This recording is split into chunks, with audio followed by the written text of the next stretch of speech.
An tambayi mai horar da 'yan wasan kungiyar kwallon kafa ta Manchester City Pep Guardiola dangane da halin da kungiyar kwallon kafa ta Manchester City take ciki. Sai dai mai horar da 'yan wasan kungiyar kwallon kafa ta Manchester City Pep Guardiola ya tabbatar da cewa abu ne da muke ciki a halin yanzu, ina mai tabbatar muku cewa za mu yi kokari mu dawo kan ganiyanmu kuma za mu canja abubuwa tare da samun nasarori kamar yadda muka saba a koda yaushe. Kazalika an sake tambayar Pep Guardiola dangane da ci gaba da zaman dan wasa Kevin De Bruyne dan asalin kasar Portugal ko kuma tafiyarsa barin kungiyar kwallon kafan ta Manchester City a ƙarshen kakar wasa ta bana, a inda Pep Guardiola ya ba su amsa da cewa a hakikanin gaskiya ban san abin da zai faru akan dan wasan ba. Abin da na sani kawai shine dan wasan Kevin De Bruyne zai yanke hukunci ne a karan kansa, kamar yadda tsohon dan wasan kungiyar kwallon kafan ta Manchester City da tawagar kasar Spain David Silva ya da ma wasu sauran 'yan wasa.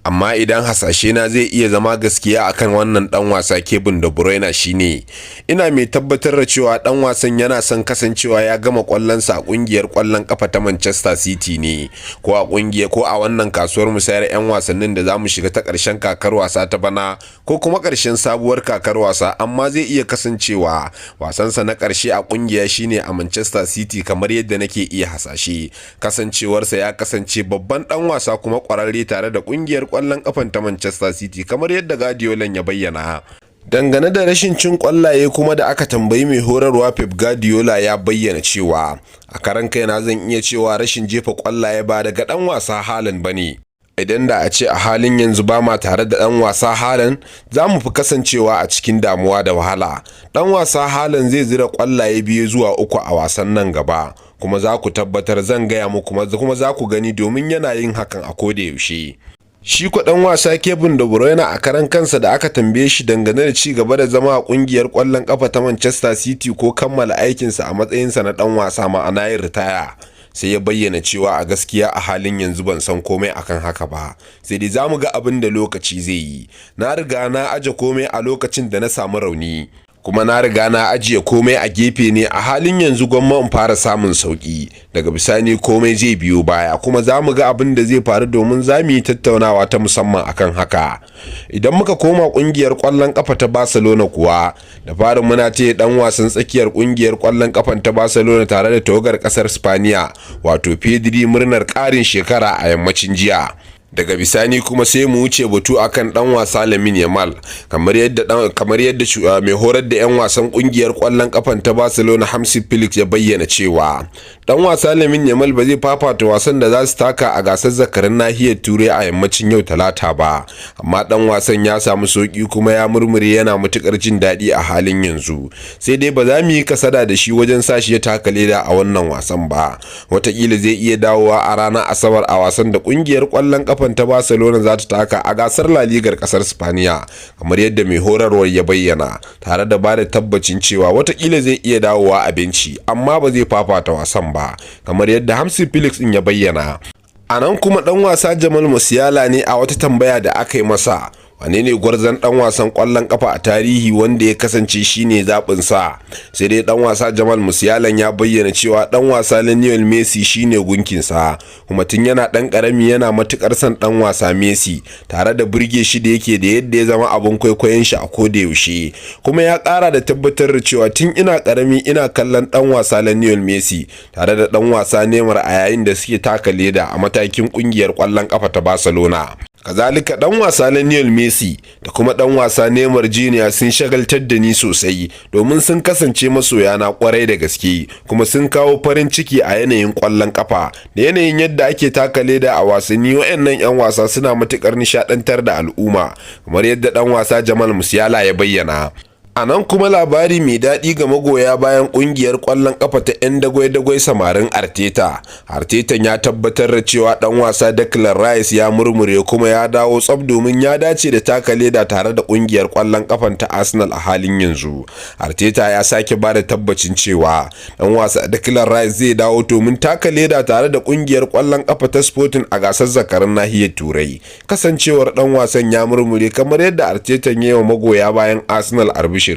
To a nan kuma idan muka tsallaka kungiyar kwallon kafa ta Real Madrid, shugaban kungiyar kwallon kafan Florentina Perez ne ya bayyana cewa a halin yanzu muna da 'yan wasanni guda 6 daga kungiyar kwallon kafa karama ta Castilla, wato academic din kungiyar kwallon kafan ta Real Madrid, wanda muna alfahari da su a matsayin wani bangare na aikin babban kungiyar kwallon kafa ta Real Madrid. 'Yan wasan sun hada da Dani Carvajal da Lucas Vazquez, Federico Valverde da kuma Rodrigo, tare da dan wasan kungiyar kwallon kafan ta Real Madrid Vinicius Jr da kuma dan wasa Fran Garcia. Wayannan su ne jimillar 'yan wasa 6 da Florentina Perez ya bayyana cewa sun fito daga karamar kungiyar kwallon kafa ta Real Madrid, wanda sai da suka buga kwallo a can kafin tsallako da su matakin babbar kungiyar kwallon kafan, kuma suna alfahari da hakan, kamar yadda shugaban kungiyar kwallon kafan ya bayyana. A nan kuma ma'aikatan kungiyar kwallon kafan ta Real Madrid suna kokarin tabbatar da cewa dan wasa Vinicius Jr ya dawo daga raunin da ya samu a ranar 18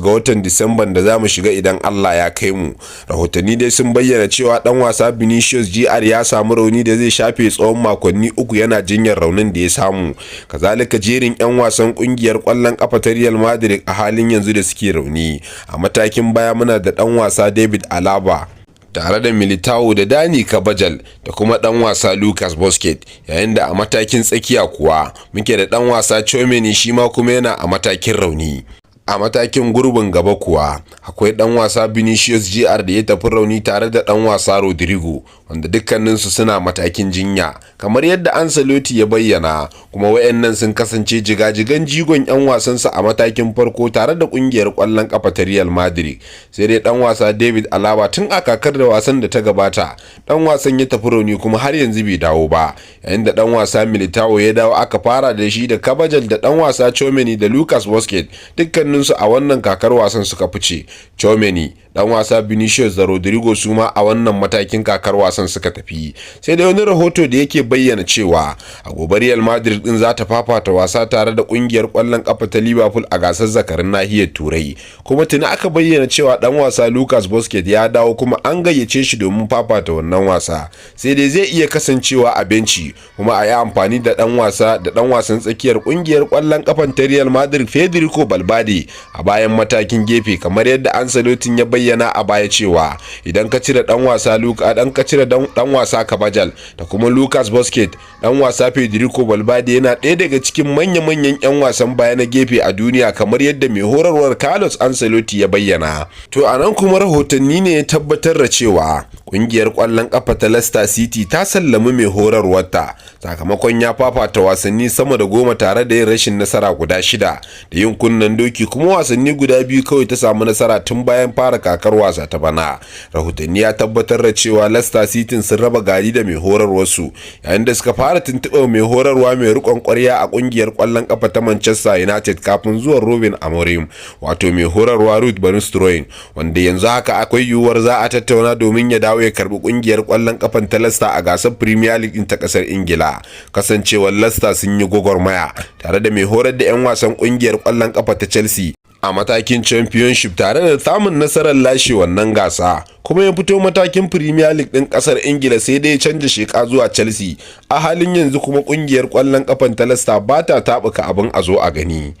Dan wasan kungiyar kwallon kafa ta Liverpool Mohamed Salah kuwa, duk da kasancewar a halin yanzu akwai yiwuwar an kusa shiga kasuwar musayar 'yan wasanni ta watan Janairu tare da shiga watan Disamba da 'yan kwanaki ne ya rage, har yanzu dan wasan bai samu wani sako daga kungiyar kwallon kafa ta Liverpool ba, domin ganin sun zauna ya ci gaba da zama da taka leda a kungiyar kwallon kafan ta Liverpool da ke taka leda ta a gasar Premier League din kasar Ingila. Babu wata tattaunawa ko kuma tuntuɓa da aka yi wa dan wasan domin tsawaita kwantiragin sa kungiyar kwallon kafa ta Liverpool. Cristiano Ronaldo, shugaba a kungiyar kwallon kafa ta tawagar kasar Portugal, jagora a kungiyar kwallon kafa ta Al Nassr a halin yanzu, a jiya ya jagoranci kungiyar kwallon kafan ta Al Nassr wajen samun nasarar tafiya da kwallaye 3 tare da maki 3 a gasar zakarin yankin Asiya da kungiyar kwallon kafan ta fafata da Algarfa. Kungiyar kwallon kafan da dan wasa Joselu ya samu nasarar komawa tsohon dan wasan kungiyar kwallon kafa ta Real Madrid da kuma kungiyar kwallon kafa ta Espanyol da wasu kungiyoyin kwallon kafan a gasar Premier League din kasar Ingila. Cristiano Ronaldo ya ci gaba da zazzaga kwallaye a kokarin da yake na hada jimillar kwallaye 1000, kuma a jiyan ma ya samu nasarar jefa jimillar kwallaye 2 ne a raga. wanda hakan ya bashi damar jefa jumlar kwallaye 13 a jumlar kwallaye 913 a yankurin da yake na cika kwallaye 1000. Da haka muka kawo muku ƙarshen takaitattun labaranmu na yau. Yan uwa, idan kun ji daɗin wannan shiri ku daure ku danna mana subscribing sannan ku danna ƙararrawar sanarwa ta yadda da mun ɗora sabon shiri za a samu damar sanar da ku.